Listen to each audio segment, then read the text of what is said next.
जय हिंद साथियों, स्वागत है आपका self study classes with Sumit Jain YouTube channel में। सो साथियों, एक बार जल्दी से वीडियो को लाइक कर दें और स्टार्ट हो चुका है आज का ये सेशन।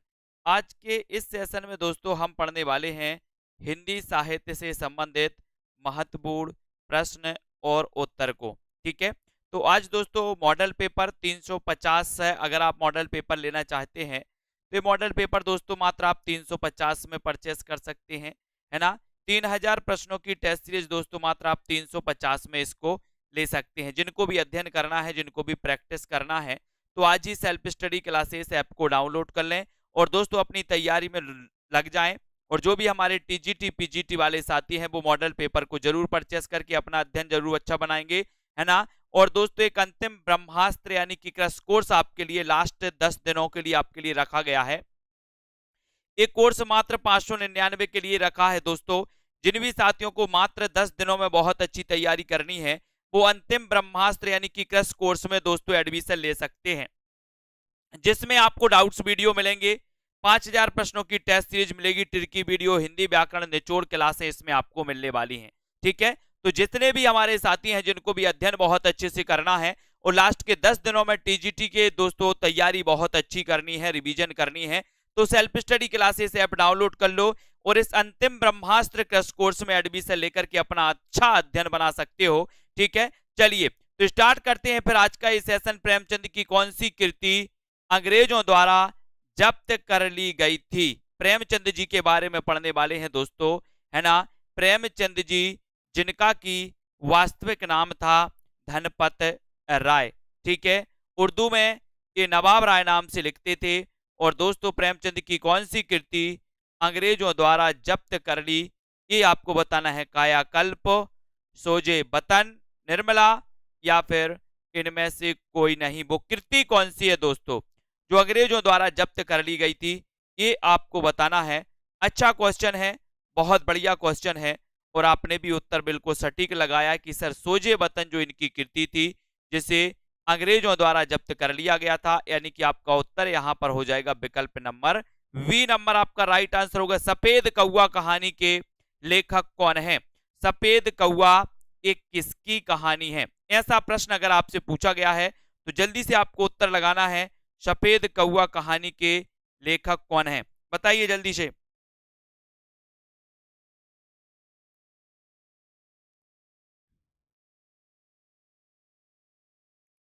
अच्छा प्रश्न है साथियों, आपको कमेंट में लिखना है और यहां पर सीधा उत्तर आपका जा रहा है। कौन कौन सही आंसर बता रहा है, सभी लोग लाइक जरूर कर लेना। सेल्फ स्टडी क्लासेस ऐप को डाउनलोड कर लेना। सफेद कौवा कहानी के लेखक कौन है, ये आपसे अगर पूछा गया तब आपका सीधा उत्तर जाएगा कौन है, मंजुल भगत। यानी कि आपका जो एक नंबर है ये नंबर वो बिल्कुल राइट आंसर है। वेरी गुड आंसर, सभी लोगों ने बिल्कुल सही आंसर बताया। अगला क्वेश्चन है बुद्धू का कांटा कहानी के लेखक कौन है? जो भी साथी हमारे जूनियर टेट वाले हैं, जूनियर टेट की तैयारी कर रहे हैं, वो भी दोस्तों कोर्स में एडमिशन ले सकते हैं। अभी आपके लिए अच्छा मौका है, 1000 का ऑफर है हिंदी साहित्य के संपूर्ण कोर्स में एडमिशन लेने का। तो जिन भी साथियों को अच्छे ऑफर का लाभ लेना है और अभी टीजीटी पीजीटी के ऑफर का लाभ लेना है वो ले सकते हैं। और यहां पर क्वेश्चन आपसे पूछा गया है कि दोस्तों बुद्धू का कांटा कहानी के लेखक कौन है? बुद्धू का कांटा एक कहानी किसकी है? और एक क्वेश्चन आपने पढ़ा होगा कि सर ऐसा कौन सा लेखक है जो कि मात्र 3 कहानियां लिख करके हिंदी साहित्य में अमर हो गया, हिंदी साहित्य में प्रसिद्धि पा गया। और दोस्तों इनकी 3 कहानियां कौन कौन सी हैं? एक तो है सुखमय जीवन, बुद्धू का कांटा और उसने कहा था। ये तीनों कहानियां किसकी हैं? चंद्रधर शर्मा गुलेरी जी की हैं। यानी बी नंबर आपका यहां पर बिल्कुल सही आंसर। जैनेन्द्र का पहला कहानी संग्रह कब प्रकाशित हुआ?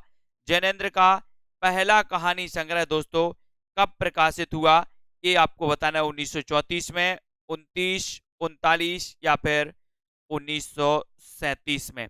प्रश्न क्रमांक 785 है, जैनेन्द्र का पहला कहानी संग्रह कब प्रकाशित हुआ, ये आपको चयन करना है। और यहां पर तो आपका सीधा उत्तर चला जाएगा 1929, यानी कि बी नंबर आपका यहां पर सही हो जाएगा 1929। वेरी गुड आंसर, बहुत बढ़िया, बिल्कुल सही। अब आपको बताना है कि इनका पहला जो कहानी संग्रह था वो कौन सा था? जैनेन्द्र का। बताइए पहला कहानी संग्रह कौन सा था? फटाक से बताना है।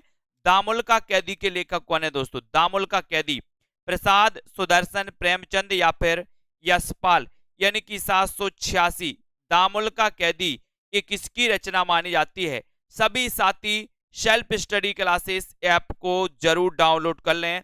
वीडियो को दोस्तों लाइक करना है, अपने मित्रों तक शेयर कर दें, है ना। और जो भी हमारे साथी जूनियर टेट वाले हैं वो जरूर दोस्तों इस कोर्स में एडमिशन ले सकते हैं। अभी बढ़िया ऑफर है, मात्र 1000 का, है ना। और पीजीटी टीजीटी वाले जो भी हमारे साथी क्रश कोर्स में एडमिशन लेना है वो क्रश कोर्स में एडमिशन लेकर के भी अध्ययन कर सकते हैं। दामुल का कैदी के लेखक कौन है?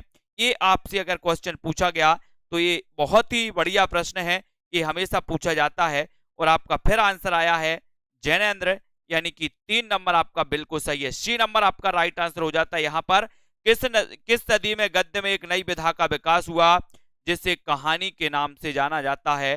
तो आपको बताना है कि कहानी विधा का दोस्तों जो विकास हुआ वो बताना है किस सदी में हुआ? 8वीं, 19वीं, 21वीं या फिर 16वीं सदी में?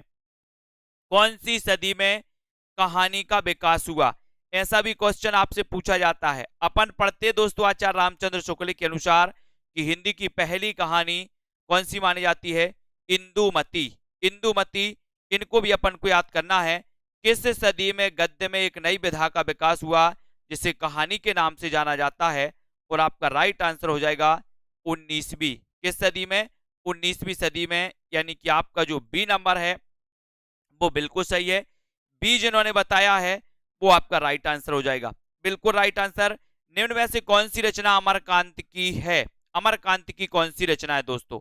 अमृतसर आ गया, जिंदगी और जोंक, टूटना या फिर परिंदे? कौन सी रचना अमरकांत की है ये आपको बताना है। बताइए कौन सी रचना अमरकांत की मानी जाती है? उत्तर आपको बताना है। प्रश्न है 788। 788 का उत्तर आप लिखेंगे तो कौन सी रचना है अमरकांत की? बताइए,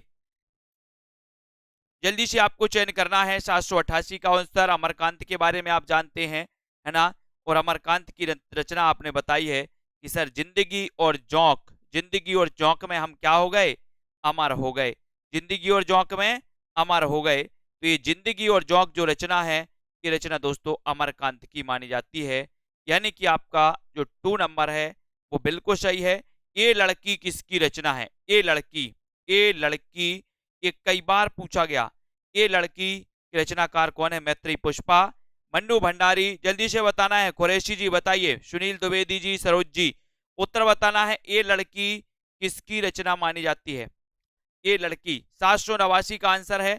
अच्छा क्वेश्चन है दोस्तों, एक बार लाइक करते चलना वीडियो को। और यहां पर आपका राइट आंसर क्या हो जाएगा? और वेरी गुड आंसर, सभी लोगों ने बिल्कुल सही बताया। ये लड़की जो रचना है ये रचना है कृष्णाशोप्ती की। किसकी रचना है? कृष्णाशोप्ती, यानी कि कृष्णाशोप्ती की रचना ये लड़की। ठीक है, ये 4 नंबर आपका बिल्कुल सही है। जिन्होंने भी आंसर बताया उनका आंसर बिल्कुल सही है, वेरी गुड। एक बार लाइक कर दें और self study classes app download नहीं किया तो जल्दी से डाउनलोड कर लें। 4 नंबर कृष्णाशोप्ती आपका राइट आंसर हो जाएगा। मैं बोरिसा इल्ला, मैं बोरिसा इल्ला किसकी रचना है? मैं बोरिसा इल्ला, मैंने आपको बताया बोरी, बोरी भर, बोरी में क्या भरना है? जल्दी से बताओ क्या भरोगे बोरी में? मैं बोरिसा इल्ला, ये बताएं तो जल्दी से सभी लोगों को बताना है उत्तर क्या हो जाएगा। मैं बोरिसा इल्ला किसकी रचना मानी जाती है? मैंने आपको याद भी करवाया है कि बोरी में हमें क्या भरना है, बोरी में क्या भरना है बताएं। और आपका सीधा उत्तर जाएगा कि सर हमें बोरी में भरना है क्या? महुआ। महुआ जानते, महुआ, है ना। महुआ माझी, महुआ माझी की एक रचना है मैं बोरिसा इल्ला, यानी कि आपका यहाँ पर 2 नंबर बिल्कुल सही हो जाएगा। ऐसे कितने साथी हैं जिन्होंने वीडियो को लाइक नहीं किया अभी तक? किसकी कृतियों में भारतीय इतिहास राष्ट्रीय गौरव का पर्याय बनकर आता है? किसकी कृतियों में भारतीय इतिहास राष्ट्रीय गौरव का पर्याय बनकर आता है? वो बताना है किसकी कृतियों में आता है। प्रेमचंद की, भीष्म शाहिनी की, जयशंकर प्रसाद या फिर कृष्णाशोप्ती की कृतियों में?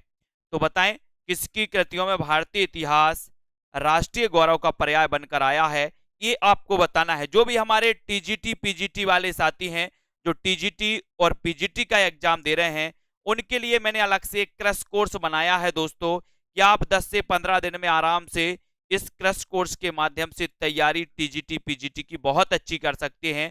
और इस कोर्स में एडमिशन लेकर के दोस्तों आपको 599 रुपए खर्च करने पड़ेंगे, यानी कि 599 का एक कोर्स का प्राइस रखा है, जो आपके लिए टीजीटी पीजीटी का दोस्तों बहुत अच्छे से कम समय में अच्छी तैयारी करा सकता है ये कोर्स आपका, है ना। तो किसकी कृतियों में भारतीय इतिहास राष्ट्रीय गौरव बनकर आया है, तो दोस्तों वो कृतिकार हैं कौन, जयशंकर प्रसाद। यानी कि आपका जो 3 नंबर है वो बिल्कुल सही है। जयशंकर प्रसाद का जन्म भी आपको बता देना है दोस्तों, इनका जन्म कब हुआ था ये आपके लिए बहुत महत्वपूर्ण है। आचार्य शुक्ल ने छायावाद के किस कवि, है ना, किस कवि की दोस्तों को मधुमयी प्रतिभा और जागरूक भावुकता का कवि कहा है?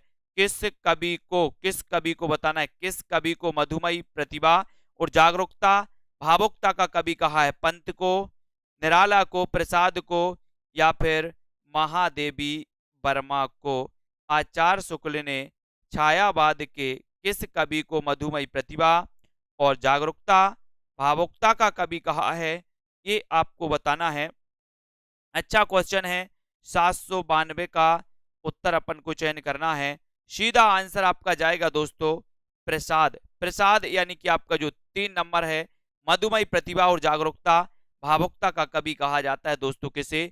जयशंकर प्रसाद को। सुगनी साहू परिवार काशी में हुआ था। वेरी गुड हरिओम जी, 1889 में हुआ था, और बिल्कुल सही, बहुत बढ़िया आंसर, है ना। अगला क्वेश्चन है, प्रथम रश्मि का आना रंगनी तूने कैसे पहचाना, ये किस कवि की पंक्ति है? 793 में आपको चयन करना है। प्रथम रश्मि का आना रंगनी तूने कैसे पहचाना, ये पंक्ति किसकी है? ये पंक्ति आपको चयन करना है। प्रश्न क्रमांक आपको 793 है, 793 का आपको चयन करना है। अच्छा क्वेश्चन है दोस्तों, वीडियो को एक बार लाइक जरूर कर देना, और इसी प्रकार से आपको लगे रहना है। प्रथम रश्मि का आना रंगनी तूने कैसे पहचाना, ये कृति किसकी है? जल्दी से बताओ और लग जाओ दोस्तों, है ना, इस उत्तर को बताने में लग जाओ, और उत्तर आपका सही हो जाएगा कि सर ये जो रचना है, ये जो पंक्ति है, ये 1 नंबर यानी कि पंत जी की पंक्ति है। बहुत बढ़िया आंसर आपने बताया है। लाइक जरूर कर दें दोस्तों एक बार वीडियो को, है ना, अपने मित्रों तक। और अगले क्वेश्चन की ओर हम बढ़ते। चाह नहीं मैं सुरवाला के गहनों में गूंथा जाऊं, और चाह नहीं प्रेमी माला के, है ना, ये अपन ने पढ़ा है ना। पुष्प की अभिलाषा कविता किस कवि की रचना है? इतना क्वेश्चन, इतना सरल क्वेश्चन आपसे पूछ लिया गया, तो आपसे बनना चाहिए पुष्प की अभिलाषा ये किसकी है? बालकर्ण शर्मा नवीन की है, माखनलाल चतुर्वेदी, सियाराम शरण गुप्त, या फिर सुभद्रा कुमारी चौहान? चाह नहीं मैं सुरवाला के गहनों में गूंथा जाऊं, है ना, ये आपको बताना है। बहुत बढ़िया। पंत का जन्म 1900 में, रामधारी सिंह दिनकर का 1908 में, महादेवी वर्मा का 1907 में, रामकुमार वर्मा का 1905 में, और यहाँ पर चाह नहीं मैं सुरवाला के गहनों में गूंथा जाऊं, बोले सर ये जो पंक्ति है, ये पंक्ति माखनलाल चतुर्वेदी की है, यानी बी नंबर आपका बिल्कुल सही है। प्रगतिशील लेखक संघ किस स्तर की संस्था है, ये आपको बताना है दोस्तों। भारत में प्रगतिशील लेखक संघ की स्थापना 1936 में, है ना। इसका प्रथम अधिवेशन हुआ था दोस्तों, कहां पर हुआ था? लखनऊ में हुआ था, लखनऊ में हुआ था, ठीक है। और लखनऊ में इसकी अध्यक्षता किसने की थी? तो लखनऊ में इसकी अध्यक्षता की थी दोस्तों किसने? प्रेमचंद जी ने। किसने की थी? प्रेमचंद जी ने की थी। और प्रगतिशील लेखक संघ किस स्तर की संस्था है, ये आपको बताना है। राष्ट्रीय, अंतरराष्ट्रीय, राज्य स्तरीय, या फिर दोस्तों अंतरराष्ट्रीय, यानी बी नंबर आपका प्रगतिशील लेखक संघ आपको पता चल गया। बी नंबर आपका राइट। अबे सुनबे गुलाब भूल मत गर पाई खुशबू आब, पंक्तियों का संबंध है प्रगतिवाद कविता से, प्रयोगवाद कविता से, समानांतर कविता से, या फिर इनमें से कोई नहीं। अबे सुनबे गुलाब, है ना, भूल मत गर पाई खुशबू आब, काव्य की पंक्तियां आपको बताना है कि पंक्तियों का संबंध किससे है। जल्दी से बताएं। बहुत अच्छा क्वेश्चन है, वीडियो को लाइक जरूर करना है अपने मित्रों को, और इसका आंसर क्या हो जाएगा? जिन भी साथियों को दोस्तों क्रैश कोर्स में एडमिशन लेना है, जो भी साथी पढ़ना चाहते हैं, कम टाइम में अच्छा अध्ययन करना चाहते हैं, वो क्रैश कोर्स वाले सेल्फ स्टडी क्लासेस में जाएं, क्रैश कोर्स में एडमिशन लें, है ना, और अच्छा अध्ययन कर सकते हैं। आप टीजीटी के लिए भी दोस्तों उपयोगी रहेगा और पीजीटी के लिए भी उपयोगी। तो टीजीटी पीजीटी अगर आप दोनों दे रहे हैं तो और भी बढ़िया है आपके लिए। और अब ये सुनबे गुलाब भूल मत कर पाई, है ना, खुशबू आप, ये प्रगतिवाद कविता से संबंधित है। और प्रगतिवाद दोस्तों आपको पता है ये मार्क्सवाद से प्रभावित माना जाता है। 1 नंबर आपका सही हो जाएगा। प्रगतिवाद के अंतर्गत कौन सा विचार अमान्य है? कौन सा विचार अमान्य है? जल्दी से बताएं। सभी लोगों को लाइक करना है। यथार्थवाद अमान्य है, या फिर रूपवाद, या फिर पदार्थ, या समाजवाद? बताइए। बहुत अच्छा क्वेश्चन है। प्रगतिवाद के अंतर्गत कौन सा विचार अमान्य है? बताएं। तो प्रगतिवाद के अंतर्गत कौन सा विचार अमान्य है? प्रगतिवाद के अंतर्गत कौन सा विचार अमान्य है? यथार्थवाद है, रूपवाद, पदार्थवाद? ये क्वेश्चन आता है दोस्तों, है ना। रूपवाद अमान्य है, रूपवाद अमान्य है, यानी कि ये बी नंबर आपका बिल्कुल सही है। ये क्वेश्चन आया है कई बार, ठीक है। ये course 2 number self study classes app download कर लें सभी लोग। हरिजन गाथा किसकी रचना है? हरिजन गाथा के रचनाकार कौन है? धूमिल, नागार्जुन, लीलाधर जगूड़ी, या फिर आलोक धनबा? हरिजन गाथा किसकी रचना है? हरिजन गाथा के रचनाकार कौन माने जाते हैं? इसका आंसर आपको चयन करना है। बहुत ही बढ़िया प्रश्न है। हरिजन गाथा के रचनाकार कौन माने जाते हैं? तो इतना अच्छा क्वेश्चन, वीडियो को लाइक जरूर कर देना। और दोस्तों जिनको भी मॉडल पेपर, दोस्तों मॉडल पेपर लगाना है टीजीटी पीजीटी के, यानी कि मॉडल पेपर कैसा आएगा आपका, टीजीटी का पेपर कैसा आएगा, पैटर्न क्या रहेगा, ये अगर आपको जानना है तो आप टीजीटी के मॉडल पेपर में 350 में एडमिशन ले सकते हैं। 3000 क्वेश्चन की टेस्ट सीरीज दोस्तों आप 350 में इसमें एडमिशन ले सकते हैं, है ना। हिंदी साहित्य का संपूर्ण कोर्स जो 1 साल तक वैलिड रहेगा, अभी ऑफर है, 1000 में एडमिशन ले सकते हैं। हरिजन गाथा किसकी रचना है, ये आपसे पूछा गया, तब आपका सीधा उत्तर जाएगा दोस्तों किसकी रचना है? बोले सर नागार्जुन की रचना है, यानी कि आपका जो बी नंबर है नागार्जुन बिल्कुल सही है। एक और क्वेश्चन, जब नागार्जुन की बात आती है तो नागार्जुन का जन्म कब हुआ ये भी आपको बताना है। रामधारी सिंह दिनकर की किस कृति को आधुनिक युग की गीता कहा गया? दिनकर की किस कृति को आधुनिक युग की गीता कहा गया? रेणुका, कुरुक्षेत्र, उर्वशी? किसको कहा गया आधुनिक युग की गीता? दिनकर जी का जन्म हुआ था दोस्तों 1908 में। 1908 में दिनकर जी का जन्म हुआ था। और रामधारी सिंह दिनकर की रचनाएं अपन पढ़ते हैं, है ना। कुरुक्षेत्र भी पढ़ते, हुंकार, उर्वशी, रेणुका, ये रचना इनकी पढ़ते हैं अपन। लेकिन आधुनिक युग की गीता किस रचना को कहा जाता है, ये क्वेश्चन आपको बताना है। 1911 में दोस्तों नागार्जुन का जन्म हुआ था। कब हुआ था? 1911 में नागार्जुन जी का जन्म हुआ था। और सीधा क्वेश्चन जाता है दोस्तों आपका कुरुक्षेत्र, यानी कि आपका जो 3 नंबर है, कुरुक्षेत्र आधुनिक युग की गीता इसे कहा जाता है। सी नंबर तो आपका राइट आंसर हो जाता है। इनमें से कौन सी रचना केदारनाथ अग्रवाल की नहीं है? केदारनाथ अग्रवाल की रचना कौन सी नहीं है?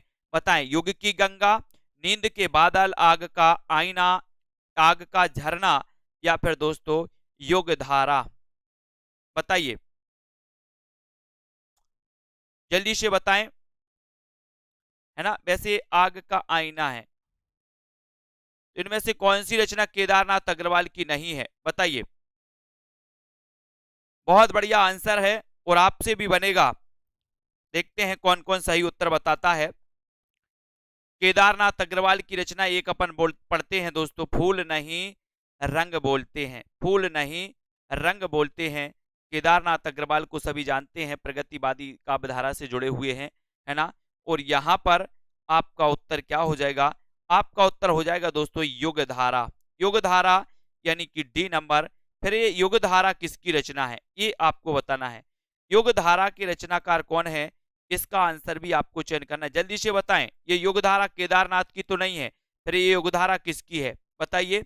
यहां पर काव्य में रूप और अरूप इनमें से किसकी समीक्षा कृति है? रूप और अरूप ये किसकी समीक्षा कृति है दोस्तों? रूप और अरूप किसकी है, इसको बताना है। रूप और अरूप इनमें से किसकी समीक्षा करती है? प्रसाद पंत महादेवी या फिर निराला? काव्य में रूप और अरूप, ये आंसर आपको बताना है, सभी लोग बताएं ये किसकी समीक्षा करती है, और इसका आंसर आपका सीधा जाएगा, क्या जाएगा? Very good. युगधारा के रचनाकार नागार्जुन माने जाते हैं दोस्तों। युगधारा के रचनाकार कौन है? नागार्जुन। बहुत बढ़िया आंसर है ना? काव्य में रूप और अरूप इनमें से किसकी समीक्षा करती है, इसका आंसर आपको बताना है। और बहुत बढ़िया उत्तर जाएगा आपका, क्या जाएगा? बोले सर निराला लगा दो। रूप और अरूप ये निराला की मानी जाती है। निराला यानी कि आपका जो 4 नंबर है निराला, वो बिल्कुल सही है। ठीक है, 4 नंबर, वेरी गुड। 4 नंबर जिन्होंने बताया है उनका आंसर सही होता हुआ। ठीक है, बहुत बढ़िया। अगला क्वेश्चन है दोस्तों, रहस्यवाद का उद्भव वैदिक काल से किसने माना है? रहस्यवाद का उद्भव वैदिक काल से किसने माना है? रहस्यवाद का उद्भव वैदिक काल से किसने माना है? बताएं। रहस्यवाद का उद्भव वैदिक काल से मानने वाले जो विद्वान हैं वो कौन है? जयशंकर प्रसाद, है ना, पंत, आचार्य शुक्ल या फिर हजारी प्रसाद द्विवेदी? बताएं। रहस्यवाद का उद्भव वैदिक काल से किसने माना है ना?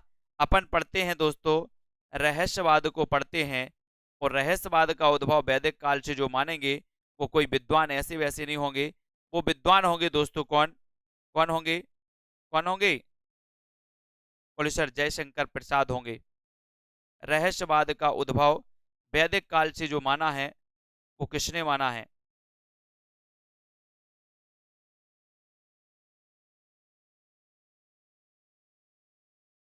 इस क्वेश्चन को अभी यहाँ पर डालने दो, अभी बता रहा हूं मैं इसका, है ना। यहाँ पर थोड़ा सा, रश्मि मानसा किस विधा की रचना है, ये आपको बताना है। रश्मि मानसा किस विधा की रचना है, जल्दी से बताओ। रश्मि मानसा किस विधा की रचना है, ये बताना है आपको। रश्मि मानसा किस विधा की रचना है, जल्दी से बताओ।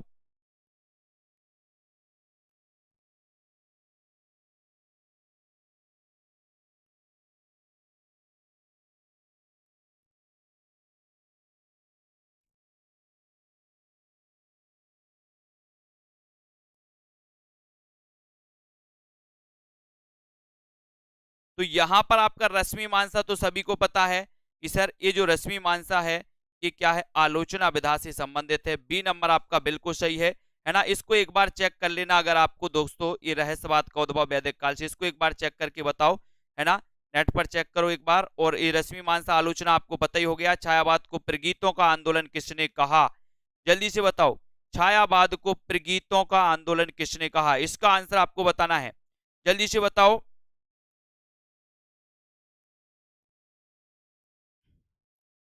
छायावाद को प्रगीतों का आंदोलन किसने कहा?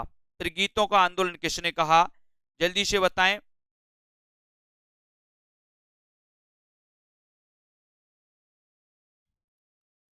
प्रगीतों का आंदोलन किसने कहा रहस्यवाद छायावाद को? बहुत अच्छा क्वेश्चन है दोस्तों, ये कई बार पूछा जाता है, जल्दी से बताना है।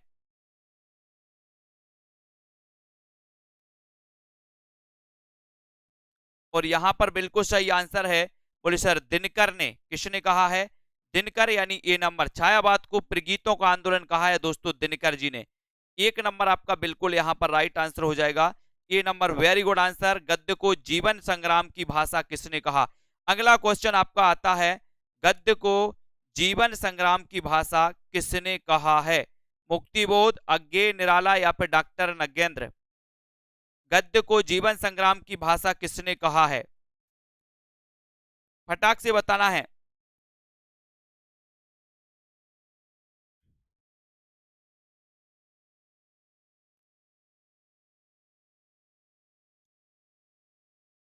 और यहां पर आंसर हो जाएगा, गद्य को जीवन संग्राम की जो भाषा कहा है दोस्तों वो किसने कहा? सभी लोगों का आंसर आया है दोस्तों निराला ने। जीवन संग्राम की भाषा गद्य को, यानी कि आपका जो 3 नंबर है, ये 3 नंबर आपका सही हो जाएगा यहां पर 805 में। 3 नंबर। ठीक है, निराला जी ने जीवन संग्राम की भाषा कहा है गद्य को। Very good. हिंदी की प्रथम वैज्ञानिक कहानी चंद्रलोक की यात्रा के रचनाकार कौन है? चंद्रलोक की यात्रा के रचनाकार कौन है? जल्दी से आपको कमेंट में लिखना है। हिंदी की प्रथम वैज्ञानिक कहानी चंद्रलोक की यात्रा के रचनाकार कौन माने जाते हैं? चंद्रलोक की यात्रा के रचनाकार कौन माने जाते हैं? इसका उत्तर आपको बताना है।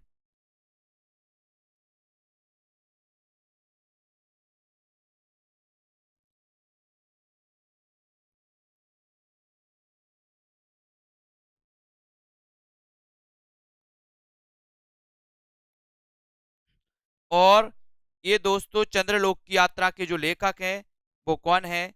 केशव प्रसाद शह, यानी कि सी नंबर आपका बिल्कुल सही है। सी नंबर जिन्होंने भी बताया उनका आंसर राइट हो जाएगा। Very good, C number very good answer. समझदार की मौत निबंध के लेखक कौन है? समझदार की मौत, जल्दी से बताना है। समझदार की मौत निबंध के जो लेखक माने जाते हैं ये कौन माने जाते हैं?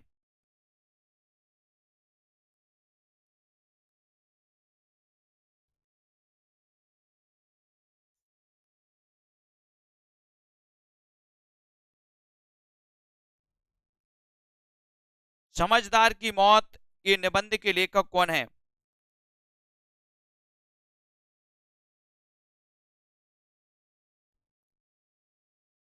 और समझदार की मौत दोस्तों यहां पर आपका उत्तर हो जाएगा प्रताप नारायण मिश्र, यानी सी नंबर आपका राइट आंसर हो जाएगा। जिन्होंने भी सी आंसर बताया है उनका आंसर बिल्कुल सही है, सी नंबर वाले। Very good answer.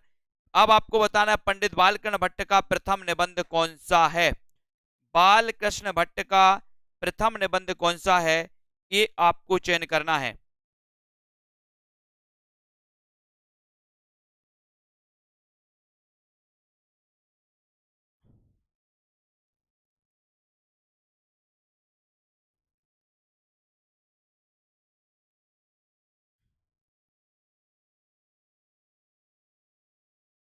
और यहां पर पंडित बालकृष्ण भट्ट का प्रथम निबंध कौन सा है? तो निबंध आपका माना जाता है दोस्तों, कौन सा माना जाता है?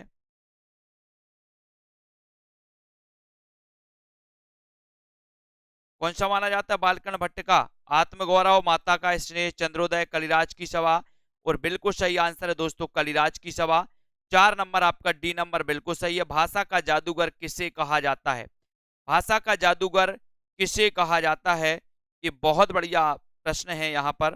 भाषा का जादूगर किसे कहा जाता है? जल्दी से बताएं। भाषा का जादूगर किसे कहा जाता है?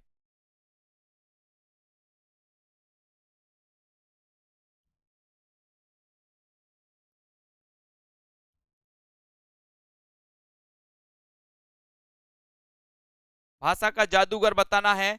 और राइट आंसर है दोस्तों, आपने चयन किया है शिव पूजन सहाय को। शिव पूजन सहाय यानी कि आपका जो बी नंबर है वो बिल्कुल सही है। बहुत बढ़िया आंसर, वेरी गुड, है ना। अब यहां पर देखते हैं दोस्तों अगला क्वेश्चन। क्षण बोले कण मुस्काए, क्षण बोले कण मुस्काए, इसके रचनाकार कौन है? ये रचना किसकी है? क्षण बोले कण मुस्काए, इसकी रचना किसने की है?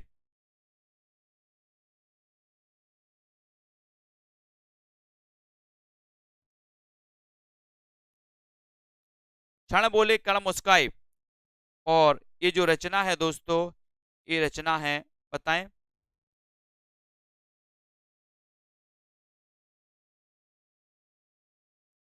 और बहुत बढ़िया आंसर है, बोले सर कन्हैया लाल मिश्र प्रभाकर, कन्हैया लाल मिश्र प्रभाकर। 3 नंबर सी नंबर आपका सही है। क्षण बोले और कण मुस्काए, अगर कन्हैया जी आ जाएं दोस्तों आपके घर तो बोले क्षण क्षण बोल उठेगा और कण कण मुस्का उठेगा। तो क्षण बोले कण मुस्काए, कन्हैया, कन्हैया लाल मिश्र प्रभाकर। शुद्ध कविता की खोज किस प्रकार की रचना है? शुद्ध कविता की खोज किस प्रकार की रचना है? जल्दी से बताएं, शुद्ध कविता की खोज किस प्रकार की रचना है? आपको बताना है। शुद्ध कविता की खोज किस प्रकार की रचना है ना। एक काव्य है दोस्तों। किस प्रकार की रचना है शुद्ध कविता की खोज? बहुत बढ़िया प्रश्न है। और राइट आंसर आपका हो जाएगा शुद्ध कविता की खोज के आंसर है दोस्तों निबंध संग्रह, यानी कि आपका जो 2 नंबर है वो आपका बिल्कुल सही है। ये क्या है? निबंध संग्रह है शुद्ध कविता की खोज, और इसके रचनाकार कौन है, इसका आंसर आपको बताना है। जल्दी से बताओ इसके रचनाकार कौन है। ये तो है निबंध संग्रह, रचनाकार और बताइए जल्दी से। राम जी की चींटी, राम जी का शेर किस विधा की रचना है? विधा तो पूछा ही जाता है दोस्तों। राम जी की चींटी, राम जी का शेर किस विधा की रचना है? किस विधा की रचना है? राम जी की चींटी और राम जी का शेर, और कविता है, निबंध है ना, या फिर दोस्तों कहानी या नाटक? राम जी की चींटी और राम जी का शेर।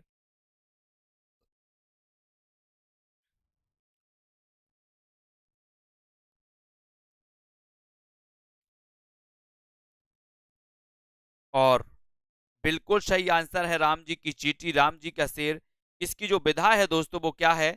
ये निबंध है। ये क्या है? निबंध है। बी नंबर आपका बिल्कुल सही है। मुसलमानों की राष्ट्रीय भावना को चित्रित करने वाला नाटक कौन सा है? मुसलमानों की राष्ट्रीय भावना को चित्रित करने वाला जो नाटक है वो नाटक कौन सा है? ये जल्दी से बताना है। और जिन भी साथियों ने अभी तक self study classes app download नहीं किया है वो सभी सेल्फ स्टडी क्लासेस ऐप को डाउनलोड कर लेंगे दोस्तों, है ना। वीडियो को एक बार लाइक जरूर कर देना। मुसलमानों की राष्ट्रीय भावना को चित्रित करने वाला जो नाटक है वो कौन सा है? वत्सराज, विजय पर्व, राजमुकुट या फिर शेर शाह? तो आंसर आपका क्या हो जाएगा? मुसलमानों की राष्ट्रीय भावना को चित्रित करने वाला नाटक कौन सा है? 813 का आंसर बताना है। अच्छा क्वेश्चन है, बढ़िया क्वेश्चन है। तो यहां पर सीधा सीधा उत्तर आपने बताया कि सर जो शेर शाह है ये जो नाटक है, ये नाटक मुसलमानों की भावना को चित्रित करने वाला नाटक है। 4 नंबर आपका। डी नंबर किसने बताया है? डी नंबर आपका बिल्कुल सही है। डी नंबर, है ना, वेरी गुड। शेर शाह ये दोस्तों मुसलमानों की राष्ट्रीय भावना को चित्रित करने वाला नाटक है। शिव कुमार जी बहुत बढ़िया। अगला क्वेश्चन है, मध्य वर्ग की पारिवारिक समस्या को दर्शाने वाला मोहन राकेश का नाटक कौन सा है? मध्य वर्ग की पारिवारिक समस्या को बताएं। मध्य वर्ग की पारिवारिक समस्या को दर्शाने वाला, जल्दी से बताओ।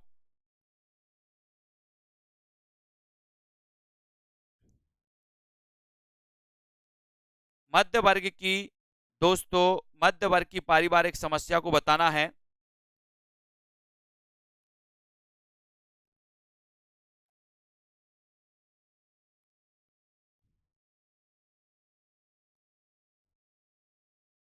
और बहुत बढ़िया आंसर आपका आ रहा है कि सर जो आधे अधूरे नाटक है, ये आधे अधूरे जो नाटक है ये आपका माना जाता है दोस्तों 2 नंबर।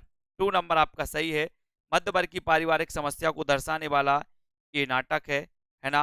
और ये नाटक आधे अधूरे है, और आधे अधूरे जो नाटक है दोस्तों वो आपको पता है ना। यानी कि 2 नंबर आपका बिल्कुल सही हो जाएगा। ठीक है, वेरी गुड। अगला क्वेश्चन है, शराबी पति द्वारा पत्नी पर किए जाने वाले अत्याचार का चित्रण किस नाटक में हुआ है? ये आंसर भी आपको बताना है। शराबी पति द्वारा बताना है। पत्नी पर किए जाने वाले अत्याचार का चित्रण किस नाटक में हुआ है? बताएं।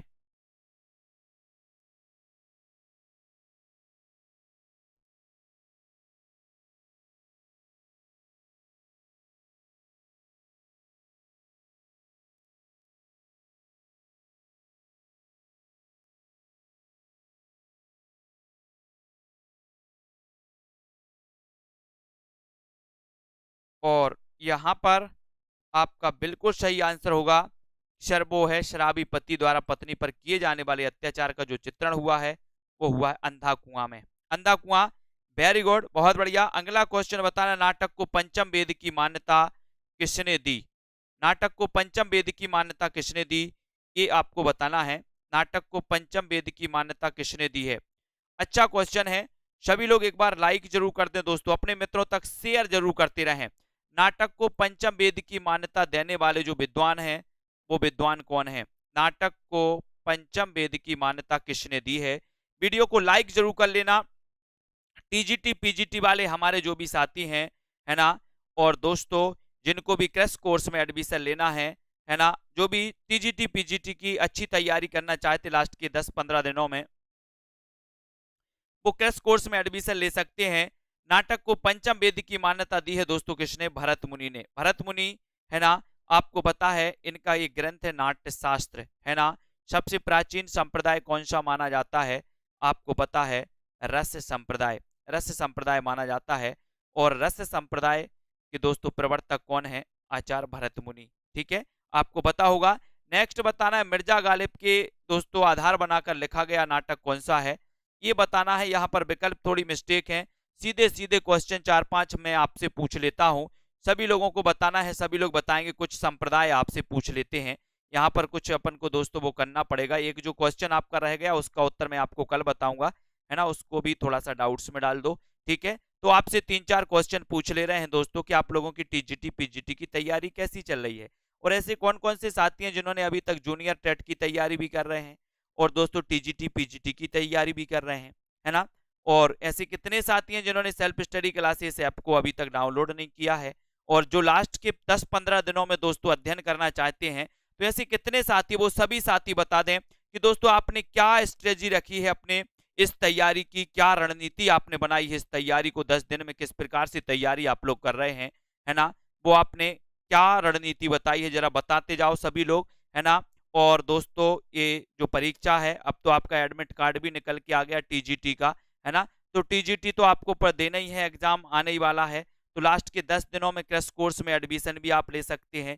तो दोस्तों मैं आपसे एक निवेदन कर रहा हूं, जो आपकी स्ट्रेटजी है, आपने कोर्स लिया है या नहीं लिया है वो बात एक अलग है, लेकिन जो अभी तक आपने पढ़ा है उसका रिवीजन एक बार करिए 10 दिन में, है ना।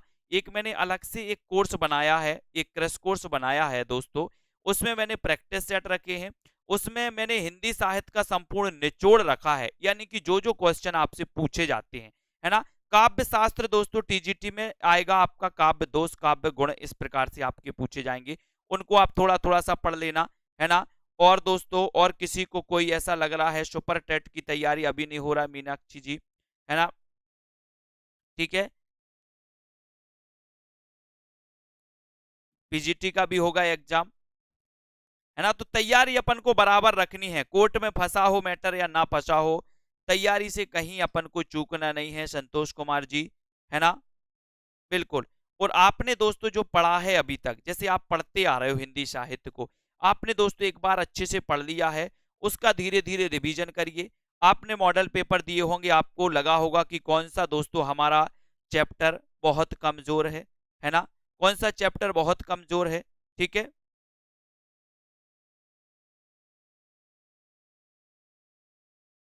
अच्छा,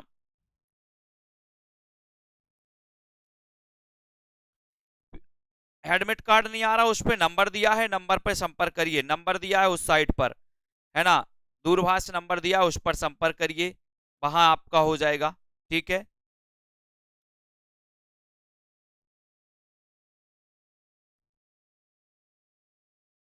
एकांकी भी अपन को पढ़ना है, नाटक के साथ साथ एकांकी को भी पढ़ना है।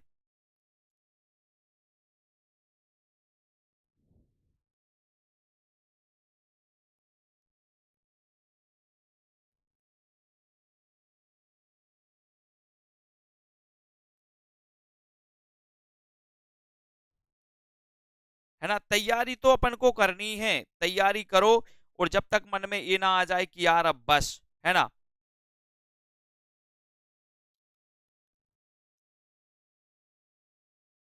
आपका काव्य शास्त्र का काव्य दोष का वीडियो है, वो आ जाएगा, काव्य दोष का पीडीएफ पहुंच चुका है ना।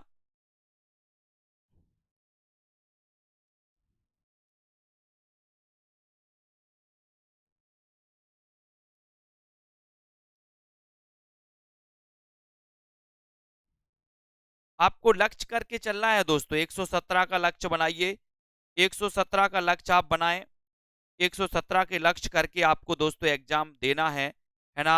एग्जाम में कुछ प्रश्नों का कटाव घटते बढ़ते, कुछ प्रश्न गलत ऐसे कटते पिटते नीचे आ जाता है ना।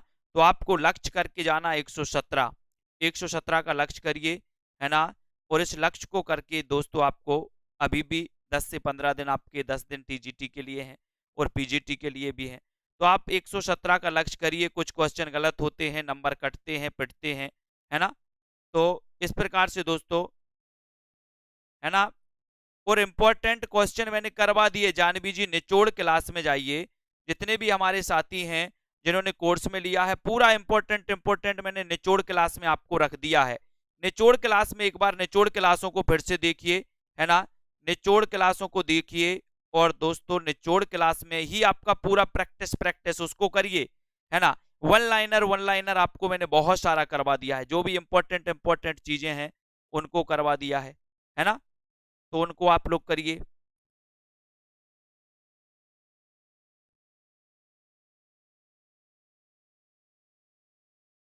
जूनियर एस्टेट के लिए एडमिशन ले सकते हैं नीतू यादव जी, ठीक है। जूनियर एस्टेट जो दोस्तों आपका सुपर टेट है जूनियर, है ना, उसके लिए आप हिंदी साहित्य के लिए 100 नंबर के लिए एडमिशन ले सकते हैं, है ना।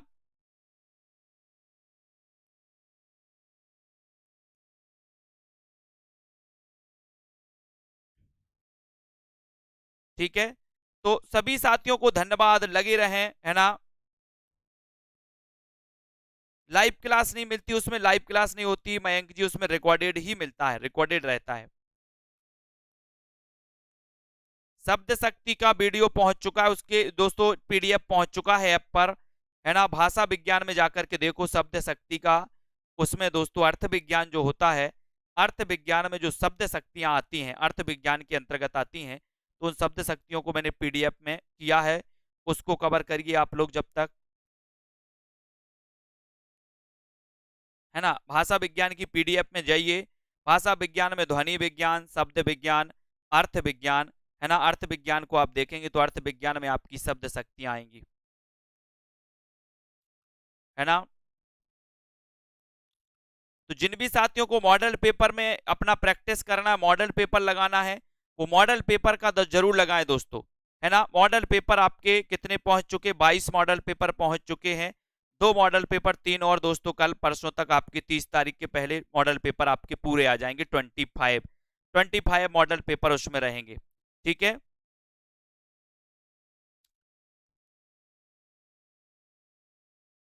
उनको आप कवर करिए।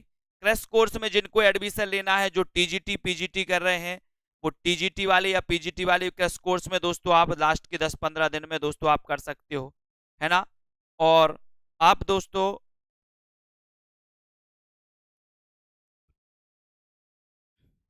हाँ ऋषि कुमार जी आपका भी नाम ले लिया है, ठीक है। और जिनका जूनियर टेट में भी है, वो जूनियर टेट वाले दोस्तों आप 1000 वाले कोर्स में एडमिशन ले सकते हैं और बढ़िया तरीके से पढ़वा सकते हैं, ठीक है।